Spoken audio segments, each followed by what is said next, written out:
Malatya Büyükşehir Belediyesi'nin yaptığı sınav projesini duyduk ve biz de katılım sağlamak istedik. Öğretmenlerin çok kaliteli ve ders sisteminin çok düzgün olduğunu, çocukların da bu etkinlikten faydalanıp çok başarılı oldukları için ben de oğlumu yazdırmak için başvuruda bulundum.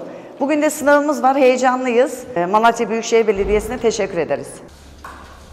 Kızım 4. sınıfa gidiyor. Güzel ve ücretsiz olmasından memnun olduğumdan dolayı çocuğumu kaydettim. Sınava giren bütün öğrencilere başarılar diliyorum. İnşallah hepsi de kazanır, bu ücretsiz eğitimden yararlanır.